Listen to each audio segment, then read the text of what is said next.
Ile tanya benar, amai tanya benar, gure tanya benar, ngak selamat dunia akhirat. Soalan yang ketiga berdasarkan dalam Al-Quran, Allah Subhanahu Wa Taala berfirman, Al-qabisatu lil-qabisina wal-qabisuna lil-qabisat wat-tayyibatu lit-tayyibina wat-tayyibuna lit-tayyibat. Yang mana mafhumnya, perempuan-perempuan yang jahat untuk laki-laki yang jahat, dan laki-laki yang jahat untuk perempuan yang jahat, dan perempuan yang baik untuk laki-laki yang baik. Persoalannya, jika kita lihat daripada sejarah, ada di antara Nabi yang dikurniakan isteri yang jahat. Mohon pencerahan Ustaz. Yang ketiga, at-tayyibatu lit-tayyibina wat-tayyibuna lit-tayyibat. Pria yang baik-baik Allah sediakan untuk wanita yang baik-baik, demikian pula wanita yang baik-baik Allah sediakan untuk pria yang baik-baik. Likulli qa'idatin kulliyatin mustasnayatun. Untuk setiap ketentuan umum selalu ada pengecualian-pengecualian. Kalau benar bahawa harus berlaku demikian semuanya, sungguh manusia yang paling baik itu adalah para nabi. Lalu kenapa ada ayat wa daraballahu mathalan lilladzina kafaru imra'ata Lut? Allah buat contoh untuk wanita yang kafir, untuk orang-orang yang kafir, istri Nabi Nuh dan istri Nabi Lut.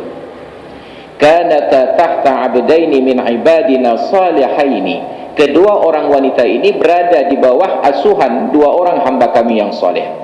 Fakhanatahuma. Kedua istri itu mengkhianati suaminya. Walam yughni anhuma minallahi syai'a. Maka kedua suami ini tidak mampu menolong istrinya di hadapan Allah sama sekali. Itu bahkan ketika suaminya seorang nabi tidak mampu menolong istrinya. Sekarang ada istri hanya karena suaminya ustaz merasa tidak perlu salat lagi.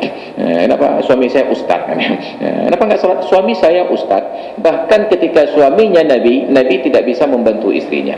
Rasulullah sampaikan kepada putrinya, ya Fatimah tu'amali, wahai Fatimah beramallah kamu, fa inni lan ughniya anki minallahi syai'ah. Saya tidak sanggup bantu kamu di hadapan Allah kalau kamu tidak salat.